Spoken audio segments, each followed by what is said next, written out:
Yeah. Aditi, go for it.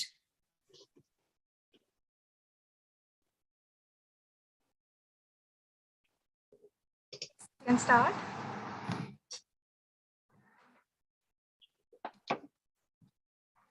Good afternoon, everyone. Welcome to International AI Hackathon 2022. I'm Aditi Bane, an educator at Coding and More. As educators at Coding and More, we are invested in giving children an opportunity to learn about machine learning, and we host hackathons to give them a chance to work on AI for good. We are pleased to welcome back Mr. Dale Lane, who is now a veteran at Coding and More hackathons. He is currently with IBM and also founder of Machine Learning for Kids, which is the platform most of our students love using for making their projects. But before we get started, I want to introduce Dale Lane to us. He started Machine Learning for Kids coding tool that he created for local schools near his home. He also wrote a book, Machine Learning for Kids, a project-based introduction to artificial intelligence. And a lot of our projects that we make in our classes are based on the book itself. So we are super excited to have him join us today. Now let's hear from Dale Lane.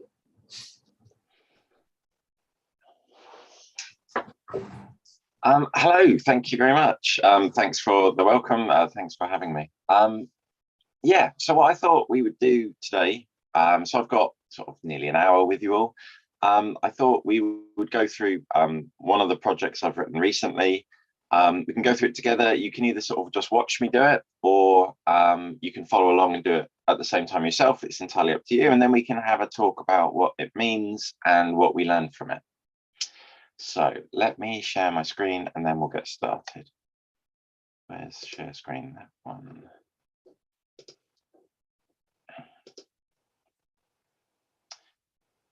Right. Okay. So this is Pikachu. Who has heard of Pikachu before?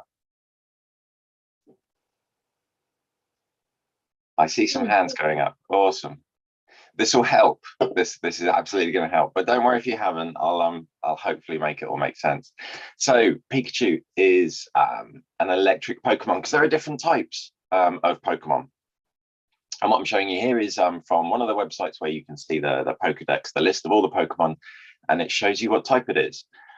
So to give another example, Jigglypuff is a fairy Pokemon. So like I say, there are loads of different types, and I got the full list. There's normal and fire and water and electric and grass and ice and so on and so on. So that's what we're going to be looking at today. How to tell the type of a Pokemon, or how to predict, how to guess what the type of a Pokemon is. So let's give it a try. What do you think Charmander is? And I've got the list of the types up in the corner, so in case you don't remember them. So who can tell me what they think Charmander is? I think fire. Yeah? He's fire because he has fire on his tail. Yes. Yes, that's right. He is a fire Pokemon, and yeah, that flame on his tail is a really good clue. Let's try another one. Squirtle. What type do you think Squirtle is? Water or ice. Water. I'm hearing lots of waters and a couple of ice. And yes, it is. Squirtle is a water Pokemon. So my question to you all is, well, how did you guess? What information do you have in the Pokedex that you could use to make that guess, to make that prediction? So there are two sort of main ways that I could think of. One way, you could use how it looks. So like someone mentioned, Charmander has a flame on his tail, so that, you know, you could look for clues in the colors, in the shapes, to try and make your prediction. Or you could use all the facts about it, you know, those stats, the statistics, the numbers that describe how big the Pokemon is and what abilities it has and its fighting style and all of that. So it got me wondering, well, which is the best? You know, is pictures best, or is stats best? So I want to see what you think. So looking again at Pokemon, like maybe looking at the cards, if I covered up the bit that tells me that Pikachu is electric, what do you think is the best information I could use to guess the type? Should I use the picture? Would I make my guess based on what he looks like, or based on all those stats, the numbers that tell me about? So who thinks the picture is the best way to make a guess? A few of you think picture, okay. And who thinks the stats and the numbers, the size, the abilities, the fighting styles, any of those sorts of HP stats? So I think so, because it has lightning bolt signs next to some of the abilities. And it says small electric sacks on both its cheeks. So that's right. Okay, yeah, that makes sense. I think it's image because the tail is like an electric shape, so I think the picture would be a very better way to understand. Yeah, maybe. I mean, it is, neither is perfect, right? Because there aren't rules of, there isn't a rule that all fire Pokemon have to have a flame or have to be red or whatever. But although not all Pokemon of a certain type have to look a certain way, and not all water Pokemon have to have certain stats, we can start to learn what they've got in common. Like if you spend ages looking at loads and loads of different types of Pokemon and you start to learn what they have in common, you can use that to start making guesses about what type a new one is. And that's where I finally get to AI and machine learning, because computers can do this. Computers can work without having to rely on rules. They can learn what lots and lots of things have in common, and they can use those patterns that they see in what lots of things have in common to make guesses. And when computers do this, we call this machine learning. Machine learning is when a computer is having to do something without having to rely on definite rules and instructions to follow. When a computer is doing something by taking lots and lots of examples, learning what they have in common, and using that to make guesses. That's what machine learning is. And it's a really powerful way of getting computers to do stuff. So we talked about, I asked you what you thought the best way for you to make a guess was, whether images or stats. But do you think computers are the same? Like, what do you think would learn the best from? Do you think a computer would learn the best from images? Who thinks images? Who thinks if we give a computer a picture, it will be able to tell what type of Pokemon is?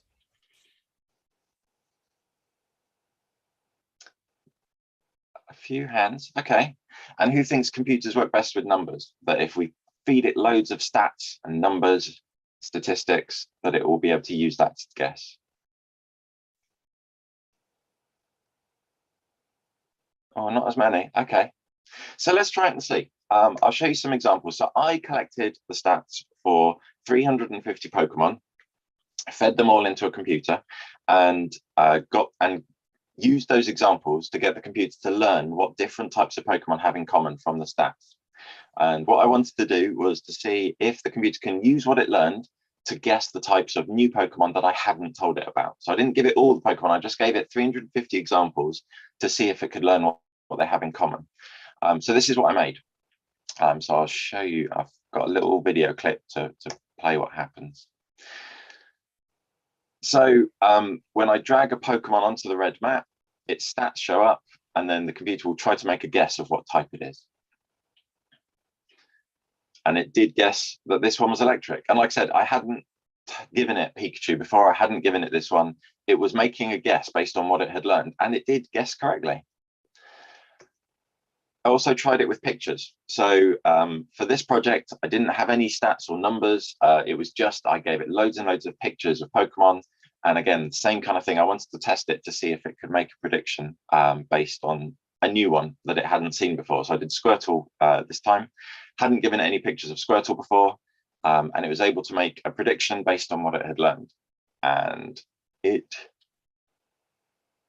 did guess correctly.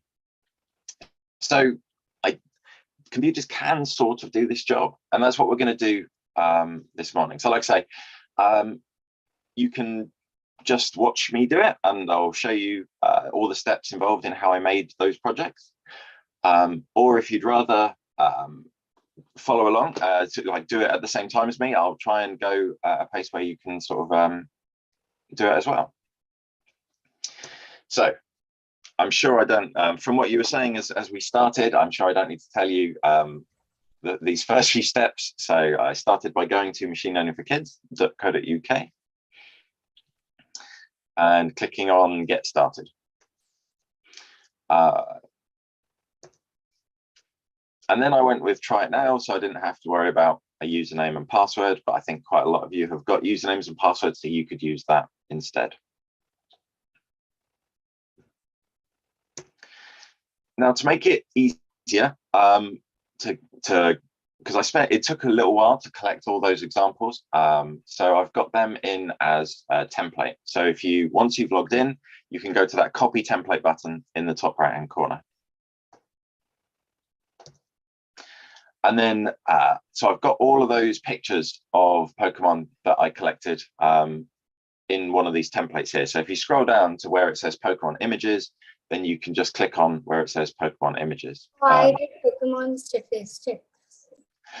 Yes, you can do statistics. I'll do the pictures first, and then if we get time, I'll come back and do the other one. But yeah, if you're going to do the numbers one, you could click on Pokemon Statistics. And then once you see that sort of thing pop up, you can just click on Import.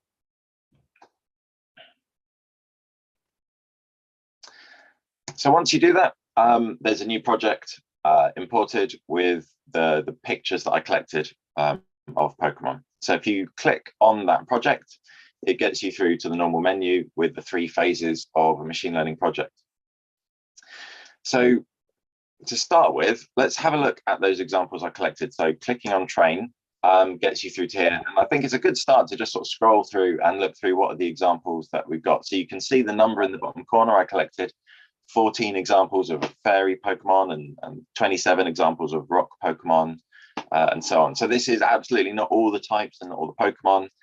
It's just like a little sampling, just enough to get the computer to start learning the ropes. So these were the ones that I based my project on. So once you've and I think it's useful to have a look at the training data, because you can start to have a sense for, well, what is the computer going to do? What is it going to learn from? What patterns can you see in there? You know, what do these water ones have in common? What do these fire ones have in common? You can start to try to guess, what is the computer going to be learning from these examples, and try to learn some of those example patterns for yourself. But once you've got a feel for what the training data is, you can click on the Back to Project link up in the top corner. I have a question, actually. Yeah, please. In this project, one of the characters is in rock and steel. Yes, that's a really good point. So some Pokemon can have more than one type, and I wasn't sure what to do with that. Do I put those ones in both buckets if it's both like rock and steel or something like that, or do I just pick its primary type? Yeah, it's a tough one. So ultimately, it's kind of, there's no right answer. You sort of have to choose, well, what do you want the computer to learn? Do you want it to learn, do you want it to make its guesses based on just the primary type, or do you want it to learn that it can live in multiple categories? Yeah, I really wasn't sure the right way to handle that. I went back and forth on that a few times.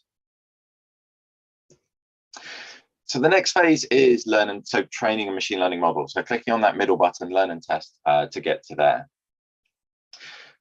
So once you do that, you just click on the blue train new machine learning model button. So it takes those, I mean, how many pictures, like 100 or so pictures of Pokemon, and it goes through and it learns what they have in common. So it's looking for what colors they have in common, shapes, you know, curved shapes, soft shapes, or spiky shapes.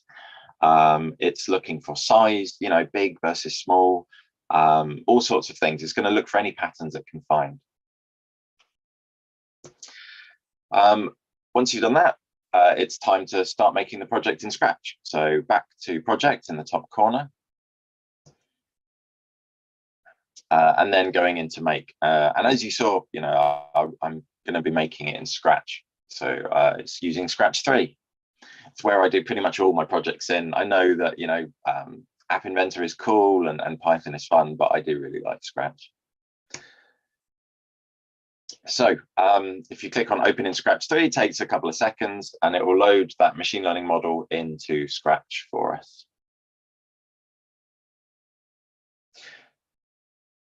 Now, to save a bit of time again, I've also set up a template in Scratch. So if you click on project templates, you can see some of and it basically gets some sprites and a few code blocks in place just to save us a bit of time. So yeah, click on project templates at the top.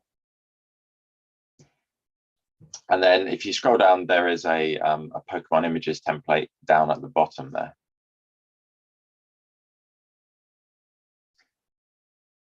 And what this has got is a few Pokemon pictures that aren't in the training example. So these are new ones the computer hasn't seen before. So these are a good ones to use for testing.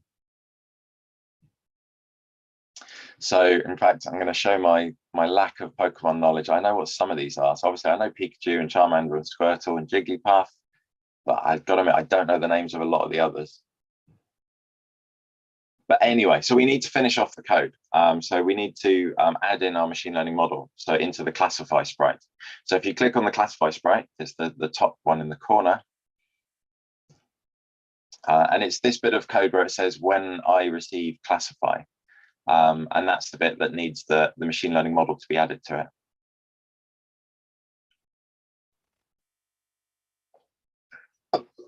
So yeah, and as you can see, it's easier if you move some stuff out of the way, but basically it's this one that says when I receive classify is where we need to add the machine learning model.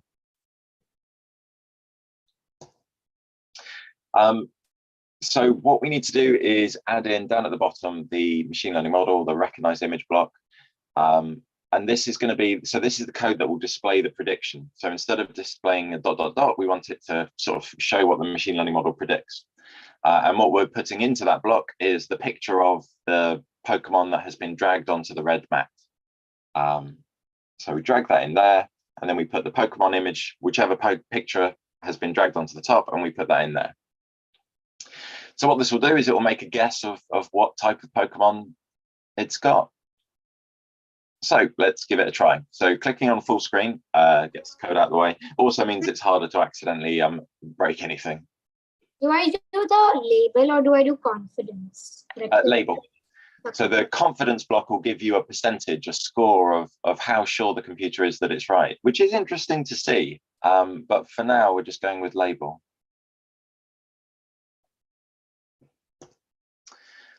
So then to get started, click on the green flag. That sort of just resets everything. And then give it a try. So if you drag a Pokemon onto the red mat and click on the blue button, you'll get your prediction. Right now I tested Charmander, but it said he's water. Ooh, that's interesting. So when I tried it, not all of mine were right, and we'll talk about that in a moment. But I thought for me, so machine learning is what we call non-deterministic. So every time you do it, you'll get slightly different answers. So I'm surprised that you got that it thought Charmander was water, because I haven't seen it get it that bad before. But you do always get something slightly off. But actually, let's talk about that now, because it's a good point. So because absolutely, machine learning is not perfect. And when I did it, mine did not get everything right. So I'll show you some of the mistakes that mine made. So my model guessed that the Magikarp was a fire Pokemon. So that's what you can sort of see here. Its guess was fire, but actually it's a water Pokemon. So why do you think my machine learning model got that wrong? Any ideas? Because it was red and yellow. Yes, because of the colors that resembled fire. Yeah. So machine learning models are what we call a black box. They don't tell us why they give us an answer. So I don't know the reason, but I totally agree with you. Like, that was my guess as well. Because if I looked at all of the examples of fire Pokemon I gave it, like you said, they're all reds and oranges and sort of yellowy. So what I think happened, and I think I agree with you, I think you're right. What I think happened was the machine learning model spotted a pattern that Pokemon that are reddy, orangey colors are normally fire. And I think that made it guess that Magikarp was a fire one. Let's look at another one. So this also is another mistake mine made. It thought this was an electric, but actually it's fire. Why do you think it got this wrong? So why did it not recognize this was fire? Because I think because of the shape.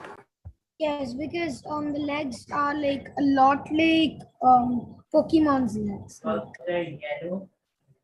Yeah, They- yeah, I agree. I mean, again, I can't say for sure. I'm guessing, but that was my guess as well. The sort of spiky shape on his legs. A lot of the electric ones have lightning bolt, jagged, yellowy, spiky things in. So my guess is the machine learning model learned that jagged, spiky, yellow things normally mean electric. It picked up on that and it made its guess. So I guess I would say it's an interesting quirk of machine learning that it's a technology that doesn't always give us the right answer, and we have to learn how to interpret it. And there's a lot of, when we do these projects in the real world, we do spend a lot of our time sort of looking at where it gets it wrong and doing that thing of going back through the training and trying to guess and well, why did it do that? What can we do to fix that? You know, for like this one, can we find more examples of Pokemon that have spiky shapes in them that aren't electric to try and teach the computer that that isn't always the case? You know, more training data, more examples, a bit more varied training examples is often how we fix these problems. So that was what I got when I did the pictures one. I want to, we've still got some time, so I quickly want to show you how it went with the numbers one. So Excuse me, I have a question. Yeah, actually, that's a good point. Yeah, let's pause there for a moment and see what questions people got. So yeah, you go first because it was your idea.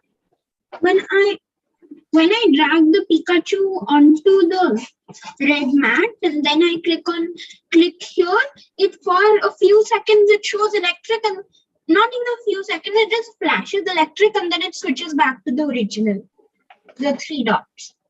Well, that's weird. I wonder if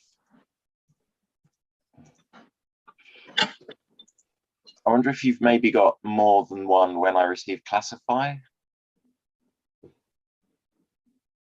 Yeah, I'd have to look at the code to see where the bug might be. But one thing I had seen, which I don't think is what you're describing, is where if I have 2 Pokemon on the red map, it doesn't handle that very well. So you'll get the classification of one or the other, or one straight after the other. So you have to make sure that only one is touching the red map.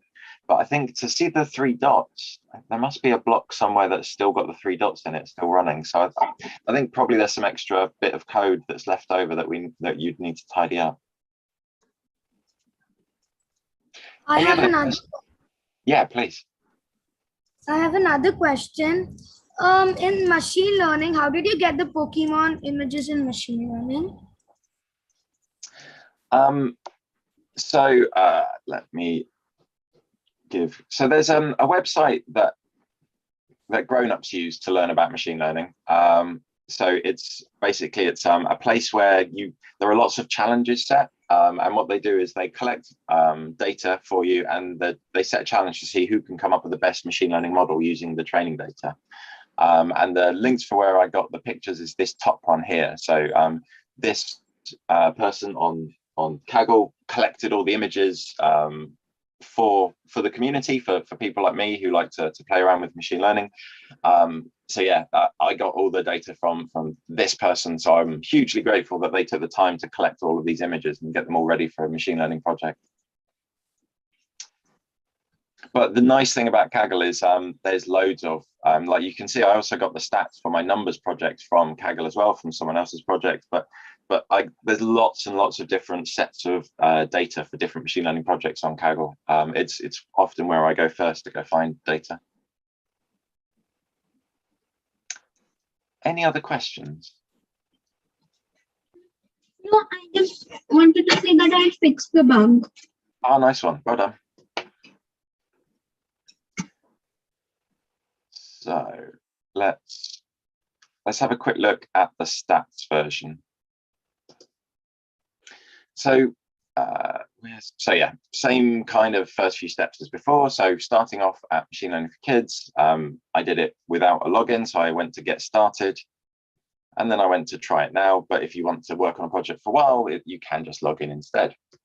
And again, I've got a template in there to save us a bit of time, because otherwise particularly with the stats one. There's so many numbers there's I think something like 1,000 numbers in this project, so typing it in will take forever. So templates are definitely the way to go. So once you click on template, scroll down to the bottom and you can see Pokemon statistics down there. And if I just, whoa, that was a bit too fast for me, so I'm going to pause it 1 sec. So these are the statistics I picked, and there are other statistics I could have used, but these are the ones I picked. I picked the height, the weight, so the height in meters, the weight in kilograms, the attack strength, so that it's consistent, the attack strength of when it's at level 100, the defense stat, so the defense strength for when it's at level 100, speed, the HP, the hit point, and the capture rate. So I thought those would give me a good start of a good cross-section of the characteristics and the numbers that describe what a Pokemon can do. But, you know, that was totally a choice. And, you know, I could have picked different numbers and maybe it would have made the project work better, or would it have made it work not so well. But yeah, that's what I kind of went with to get us started. So clicking on import makes the project appear there. So then clicking into the project gets us through to the menu. Yep, clicking on Pokemon statistics.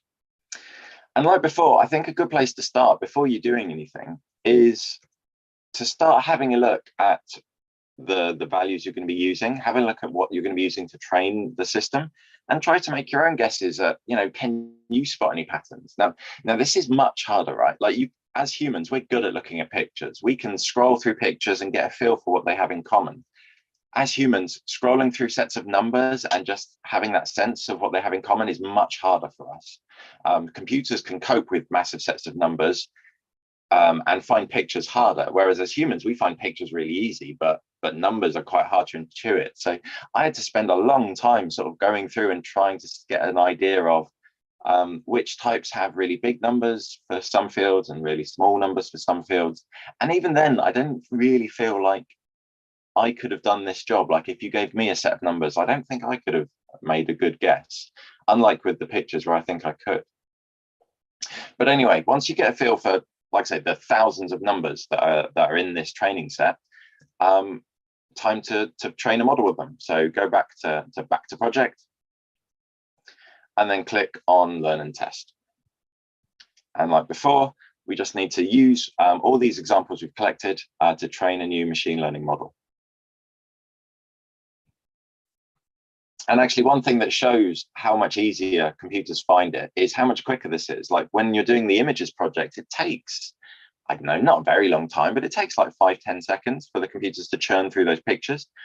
With this project, it's normally trained it in less than a second. Like, it's really, really quick, because computers can do numbers. Computers, like, that's their strong suit. So once it's trained, back to project, and then time to get into Scratch. So we go to make, and then we go to Scratch 3. And then if you click on the open button, it gets us back into Scratch with the machine learning models already loaded in. So like before, I've got a template ready to save us a bit of time.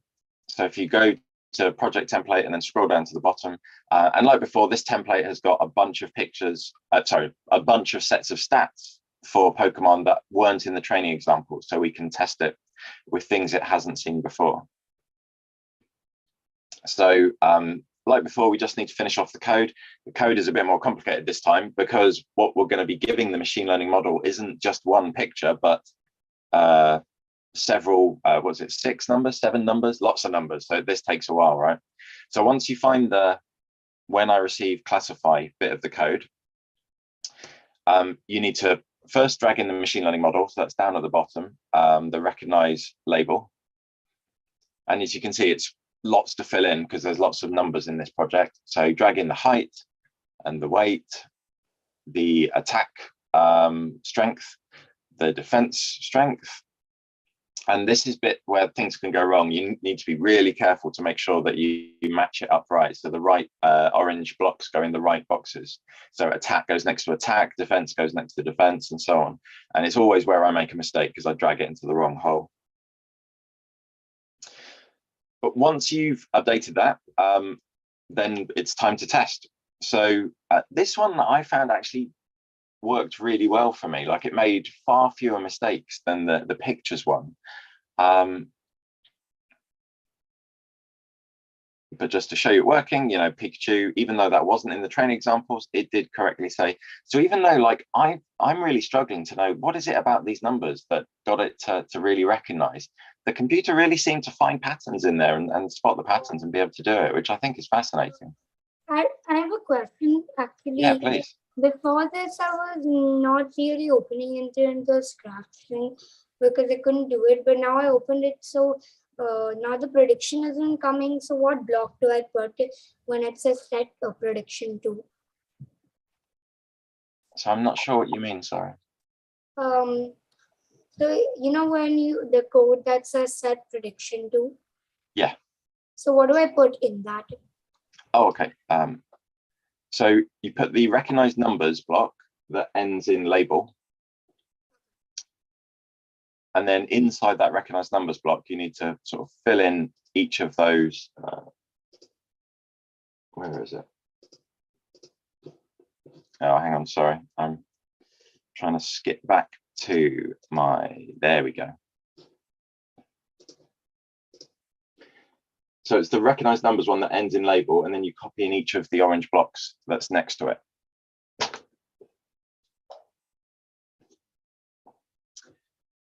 Now, the nice thing about the numbers models is the machine learning model is better at giving us an idea of what it's doing. So let's have a quick look at that. I'll get that started in the background. Any other questions while I'm getting that up? So I have an idea, not a question really. Just maybe the computers and machine learning can identify numbers better than pictures, because you can interpret pictures in many ways, but numbers are very specific. Yeah, I think that's fair. So here is what the computer learned when I did the project. It's really complicated, so I'll try and zoom in. So what the computer is doing when it's making its prediction. Right, here we go. Actually, let me bring up, I'm going to just bring up Pikachu stats because I can't remember them. There we go, right. So I'll put them in there. So that's 0.4, the weight was 6, the attack was 55, the defense is 40, speed is 90, HP is 35, and the capture rate was 190. So what it's going to do, what my machine learning model has learned when I did this, it starts with looking at the defense score. Is the defense score less than 90.5? So it's going to look at 40 and say, yep, that's less than 90. When one of these is true, it goes that way. If it's false, it goes that way. So mine is going to go to the left. So the next it's going to look at weight. Is the weight less than 2? So the weight of Pikachu is 6. So no, that's not true. So it's going to go out the right side, which is that one. So now it's going to look at the speed. Is the speed less than 92? Well, the speed is 90, so it is just less. So it's going to go left. And this is how it goes. And the highlighting shows you sort of it follows this path.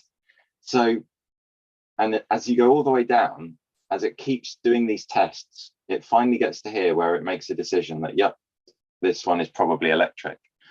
So it's slightly easier for us to tell. And this type of machine learning model is called a decision tree.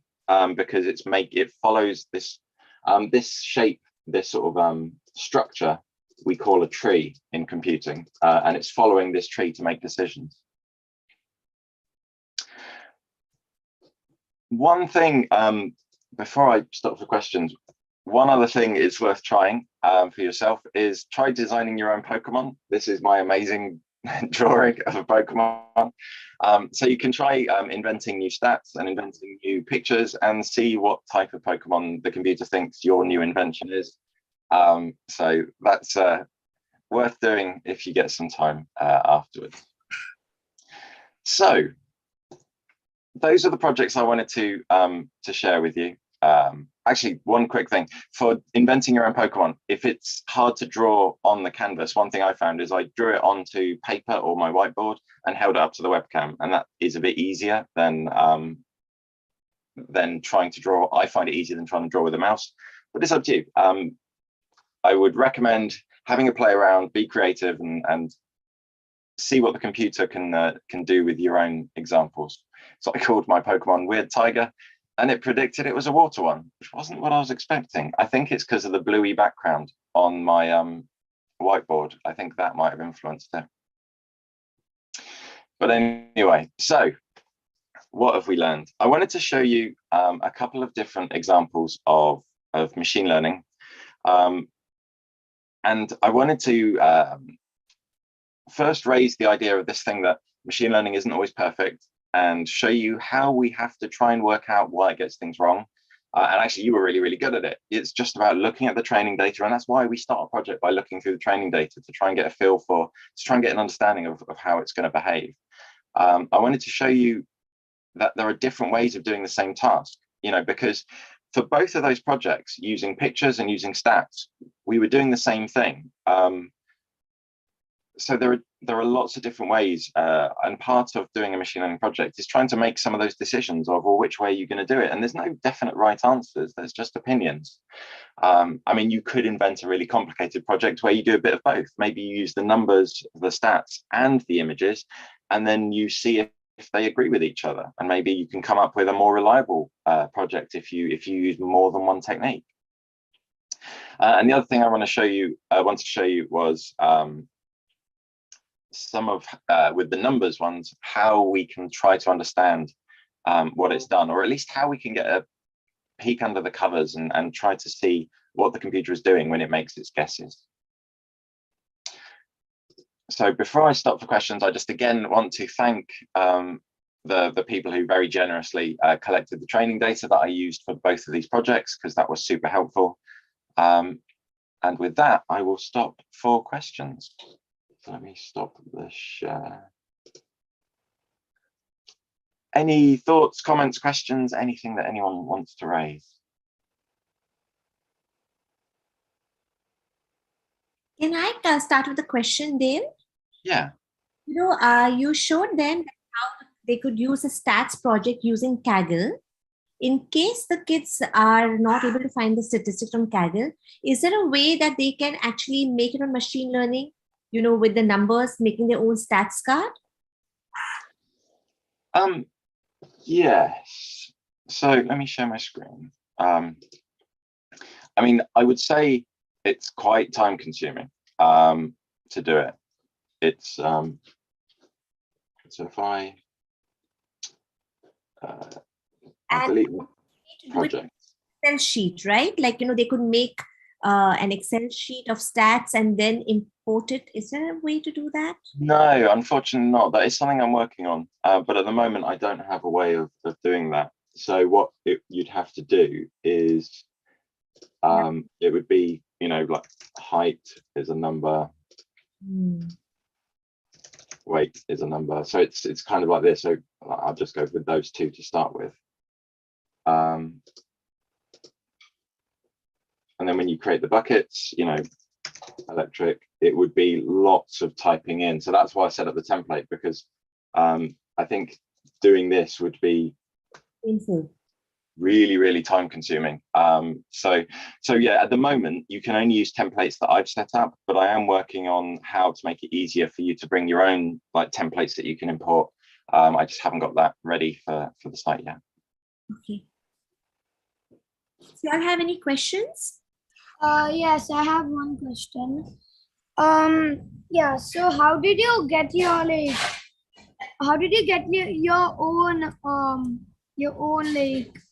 Pokemon, you made it? How did you make it? So there it is in the template. Let me show that. Right.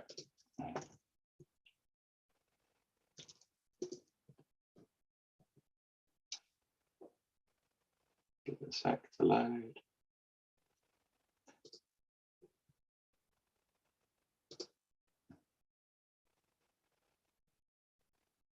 So in the template, it's got each of the Pokemon for testing, and there's an extra one called Your Pokemon. So then I gave that a costume, and I did try doing like a drawing of one, but my drawings were rubbish. So what I ended up doing was adding a costume from the camera, and then I just held up a drawing to the webcam and did it that way. So then once you've got a picture, which webcam is that going to use? Yes, you can use the camera. It's going to use that one. So let's try crash. So yeah, so I had a photo like that, and then that's just another picture I can use for testing. Pokemon with water. I also drew one, and mine was also water. I don't think it's going to be any different than water. Interesting. I'll have to do a bit more testing and try and understand why. I made a green and I gave it some legs. I thought it would be electric, but it's water. Any other questions or comments or anything else that anyone wants to suggest or ask? Because actually ideas for new features and things I can do to the site, like importing spreadsheets, it's always really welcome. I mean, it does take me a while to get around to them, but it's still useful to know. Question. Yeah. Then why did you start this website?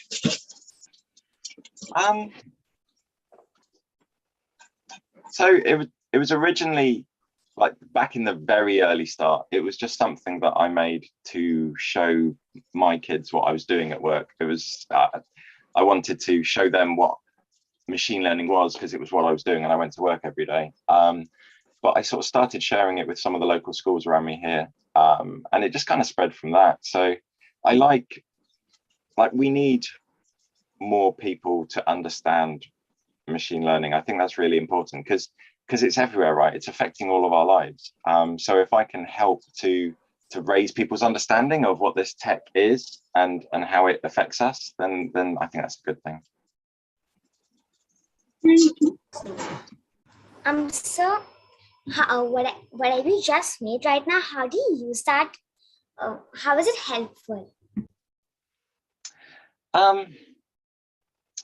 So it's an example of trying to predict the type of things. We use machine learning to sort things into buckets all the time. I'm trying to think of a real world example that's close to the Pokemon projects, and I've got to admit, I'm struggling to think of one. It was mostly just a fun project, but at a high level, this idea of getting computers to be able to take a massive pile of things and sort them out into, well, those have all got something in common, and those have all got something in common, and those have all got something in common. That is kind of that's the sort of thing we want to use machine learning for. So we, particularly what like Kaggle is for, is it's a place to get sets of data where we can practice, so we can get better at getting computers to sort stuff into what they have in common. But mostly it was just because I thought it was an interesting challenge. Thank you, sir.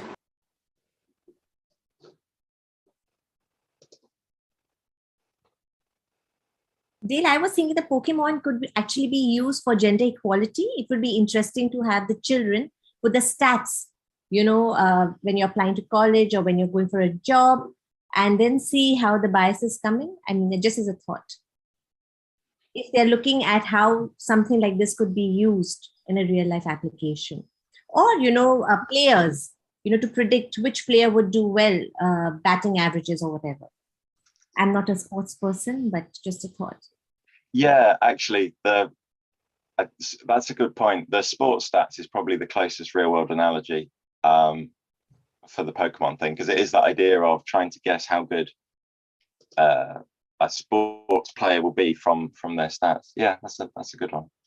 That idea of let me show my screen again. If you haven't seen it, there is a really good website called Survival of the Best Fit. It was made by Mozilla. I've recommended this so many times. I really love this site. It's this idea of like you say, in terms of hiring based on stats using a machine learning model, and it shows what's possible. So what it gets you to do is, oh, it's got noise. Hang on, let me mute that. You click on a candidate, and then you see their skill and how what the reputation of their school is, and how much work they've done in the past, and how ambitious they are. And then you get to choose, like, should you accept or reject them? So I'm going to say, I don't know, reject them.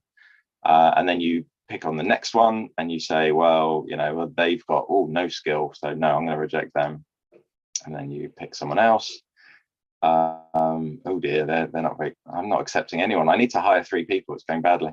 And what you do under the covers while you're doing this is you train a machine learning model to be able to hire people.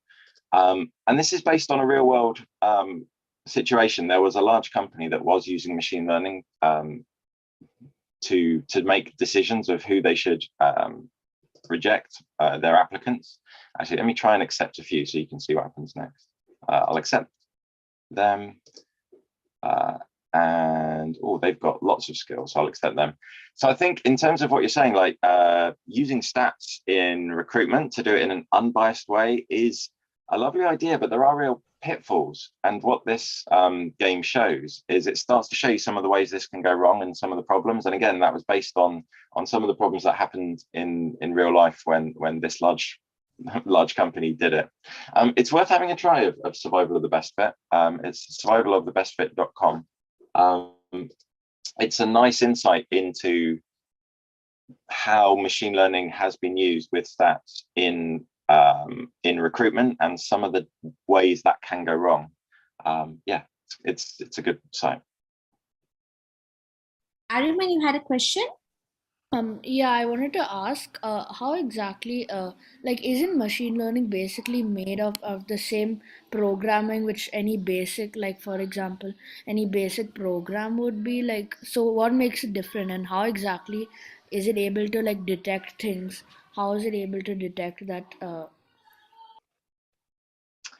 I mean, you're right that ultimately all of this has been programmed at some level.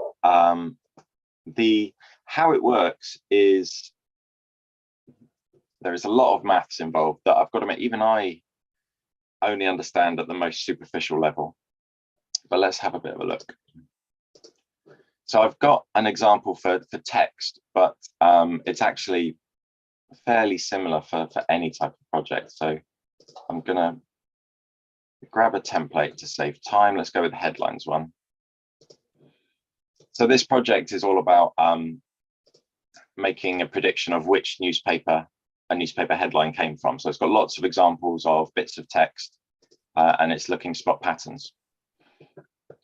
So, and the reason I'm going with text is because I did make something to try and explain how this works under the covers. Because like you say, to try and understand, well, how is it going to be doing slightly different things each time?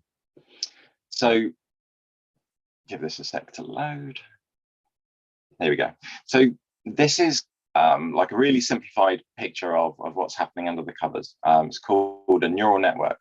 And the way this works is your input data, your text goes in the left side and works its way through, and the answer is what you get. And that final, so, you know, lots of text goes in one side, one answer out the end. So these nodes are arranged in layers. And one of the things you need to do when you're starting a machine learning project, not on machine learning for kids, but when you do this for real, you need to decide how many layers you want. Like, add lots and lots of layers and you can get better results, but it takes a really long time to train. Have a small number of layers, it might be quicker, but you might get worse answers. So you sort of have to choose how many layers you want and also how many nodes you're going to put in each layer.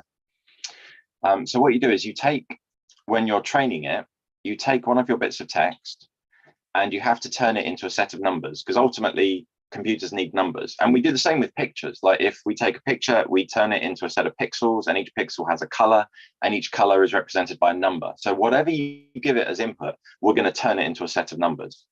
Now, there are lots of ways of turning text into numbers. I mean, this is actually a hard bit with text. Like, how are you going to turn it into numbers?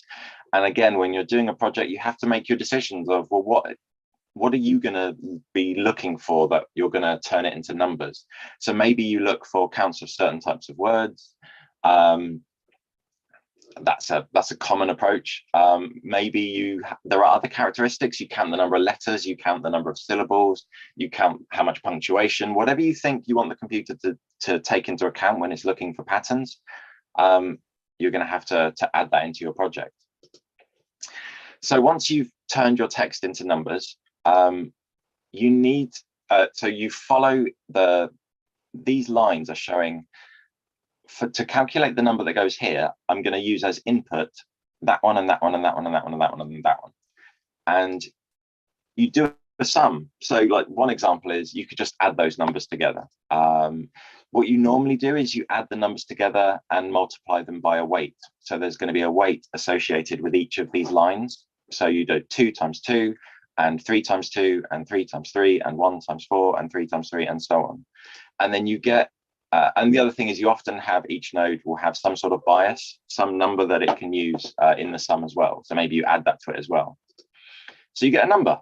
Like it is. So what the point you're making is, what isn't this all programming and isn't this all just sum? Yeah, totally. Like under the covers, what it's going to be doing to get from here to here, it's going to be doing a sum. And different machine learning programmers will pick different types of sums that they find work better. Some will pick really complicated sums.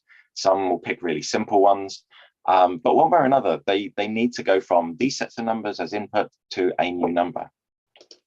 And you do that for every individual node. And each line, you give it, and normally we start off with random numbers. And that's why every time one of you does a project, you'll get slightly different answers, because the bias numbers that we give to these nodes are random to start with, and the numbers we put on these lines are random to start with.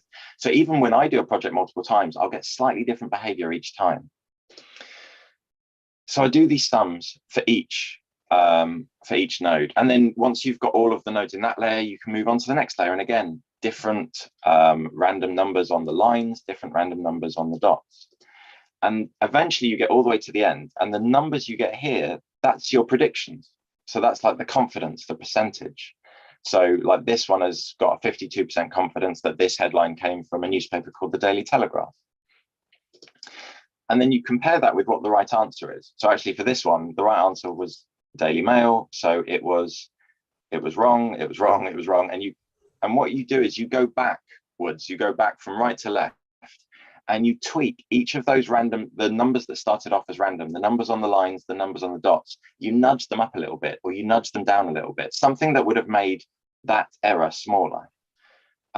Just a tiny tweak. You haven't made it right yet, but you've just nudged it a little bit. You've given it a bit of a push into the right direction. And each of these numbers has changed a little bit up or a little bit down. And you keep doing that until you get all the way back to the start. And once you've done that, you move on to the next training example and you do the whole thing again. So you turn it into a set of numbers.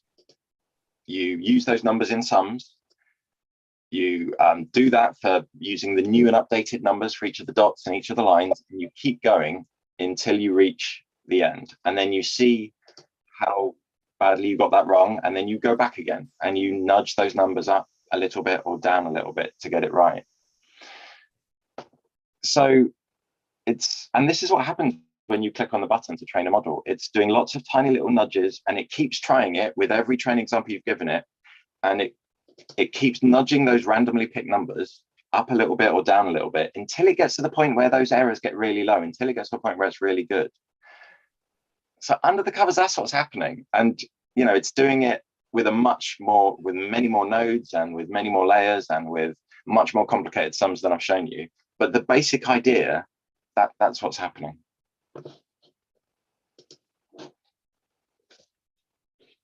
So if you want to get into sort of machine learning at a really deep level, maths is your key, because being able to work out what's the best sum to put in each of those nodes, and some of those sums can get really complex. That's where really strong maths number skills is really useful. That was a great explanation. I think Natasha had a hand up. Is she still here?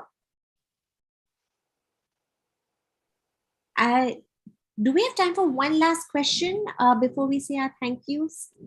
Anybody has a question? Yes, so I have one question. Ma'am, I wanted to ask, on what basis do we decide the weights which we want to provide?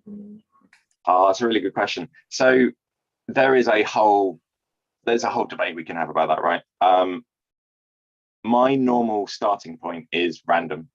Just start with random numbers and go from there, because as long as you run it with enough training data for enough times, you'll nudge it enough times that you'll get it to a good point eventually. But you're right that if you start off with really bad numbers, weights and biases to start with, then it takes forever to get to a good place. If you start with really good ones, then you can make your training a lot quicker. So how long it takes to train is affected by how you make that decision. But I don't know a great answer. Like, I don't think there is a definitive answer of these are the best ways to pick starting numbers. I think different people will have different opinions, and it is something that you try out different starting numbers, and then you see it takes forever to train and gets rubbish results. So maybe you try again with a different set of starting numbers. I think it's often this stuff is a bit of trial and error. You try stuff, see how it behaves, you try something else, and you keep trying stuff until you get something that works. Okay. Great. Thank you. So thank you so much, Dale. I'd like Aditi to give you the vote of thanks, please.